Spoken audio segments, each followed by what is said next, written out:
Ito na po yung kubo natin. Ayan po, yung buong kubo natin. I-house tour ko kayo. Ayan, mag-update tayo kung kumusta na ano yung mga update ngayon. Marami na rin tayong mga gulay dyan. Yung talong natin malapit na mamunga. Ito po, tuwing umaga pumupunta ako dito kasi may mga alaga na rin tayo pabo nilagay. Ayan po. Tapos dito po, mag-alaga pa tayo maraming native chicken kasi yung tanglad natin malabong na. Malabong na yung tanglad. Tapos meron pa tayong mga gulay-gulay na dyan ng mga talbos. Kamote. Tapos yung saging po, yung tanim natin dati na saging, ito na. Malabong na rin. Mataba po ang mga tanim natin dyan. Ito po yung gate natin. Nilagay namin ng gate kasi dati may pumasok dito na mga dogs. Tapos inano nila isang pabo natin. Kanilang ginawa nilang almusal. Tapos dati bago ito nilambat, may pumapasok din dito. Nawawala yung iba namin gamit. So kaya nilambat na natin. So dito, ito yung aming bodega. Ito yung bodega. Ito yung laman, makalat sa loob pa. Ayusin pa natin kasi sunod. Nag-incubate nga pala ako dito ng itik. Ito na po yung in-incubate nating itik ngayon. Ito ay nasa higit sa 1 linggo na. No, tapos ang plan natin dito, kung sakali ito yung lagay natin ng itik para ma-safe sila diyan. Tapos papalabasin na lang natin sila diyan sa likuran.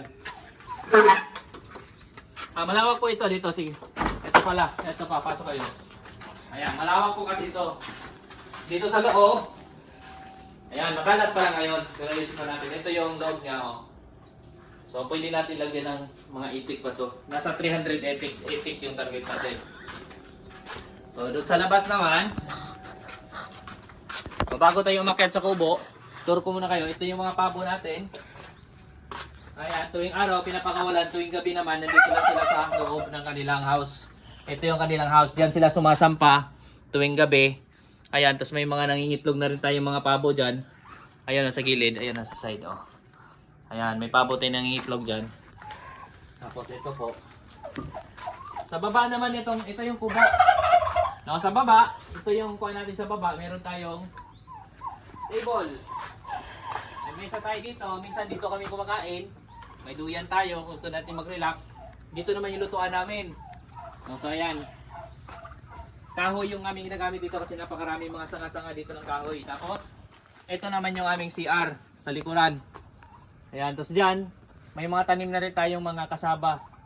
Ayan, tumutubo na yung kasaba. Ito, may mga kamote dyan, saging. Tapos yung talong natin, ito po. Ito na ang unang bunga.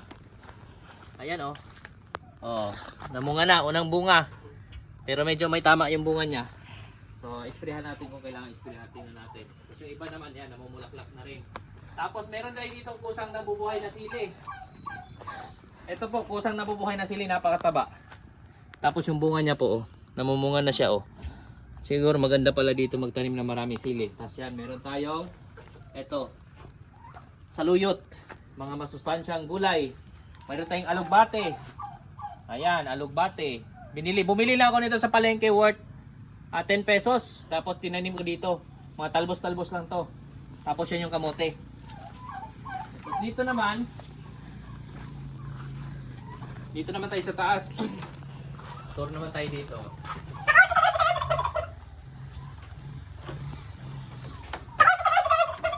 Sir, kuning. Tapos dito, ito yung ito guys, ito yung lalagay natin ng itik, yung mga ducklings. Dito natin ilalagay, nilalagyan ko na siya ng ganyan, kulungan. Tapos dito, ito yung kubo. Amazing view. Yun yung view. Pag nandito tayo, ito yung view. Kita naman doon yung view niya. Tapos yun sa kabila, dito sa likod, ayan naman, kita rin dito yung view natin. Yan naman yung, kita natin sa likod yung mga tinatanim natin dyan. So ayan, tapos yung dulo niyan, doon sa kabila, mga palayan naman yan. Ang sakop lang natin hanggang dito lang sa may lambat na yan. Pagtawid niyan, yung kabila, iba na yung may-ari doon. Tapos yung sa dulo niyan, mga palayan naman yan dyan na. Tapos bundok dun sa dulo. So ganoon din dito sa kabila. Tapos dito sa loob ng aming kubo, ito naman. So magulo lang dito pa kasi hindi tayo nagliligpit pa dito. So ayan yung loob ng kubo. At dito natin tinatabi yung mga gamit natin iba. May bintana tayo dito, naka-jealousy tayo. Yung jealousy namin gawa na sa kahoy.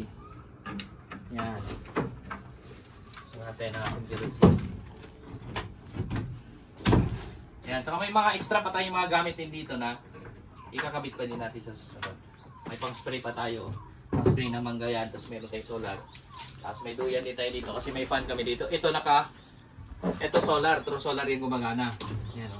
Kasi ito nagcha-charge to mula doon sa solar panel. Pasok dyan, tapos pumasok sa battery, tapos pumasok din dito. May sariling battery din dito. So ito, true solar siya gumagana. No, yung fan na to. Kaya kahit tuloy-tuloy kami mag-fan dito, wala problema. Kasi 12 volts fan po ito. Yan. So ito yung aming higaan. Ito, na ano lang itong ating air bed. No, lalagyan lang ng hangin yan pag kami ay natutulog dito pagka nagpahinga. So para naman hindi masyadong mainit kasi yung hero gamit natin medyo makapal to. No, so ayan. Tapos may kuryente na rin dito. Ayan. Ayan, nakapaglagay tayo ng incubator. No, tapos may mga ilaw na rin tayo. So yun yung advantage kasi malapit lang po kami dito sa kuryente. No. So ayan, yan yung ating house tour.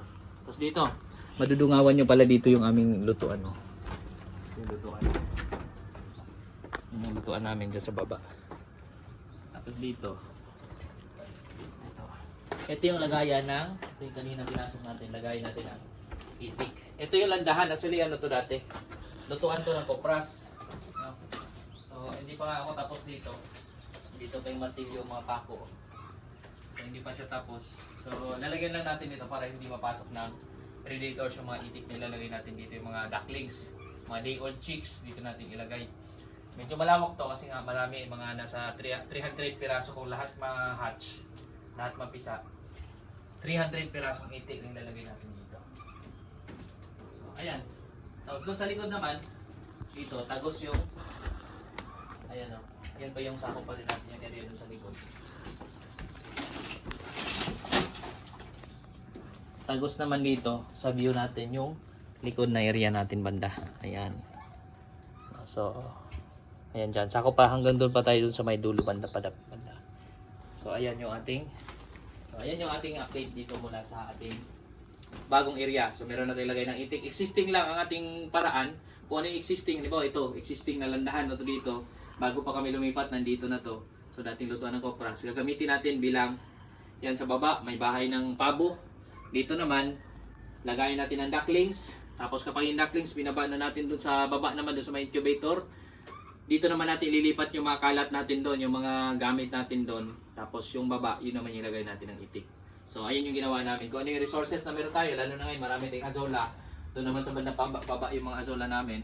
Kung ano yung resources na meron tayo, yun yung aming pinamaximize at yun yung aming pinapalago lalo. So ayun, yun yung aming paraan. So muli po, ayun yung ating update muna dito mula sa ating munting lote. So ayun, muli po, maraming salamat po sa inyong panonood.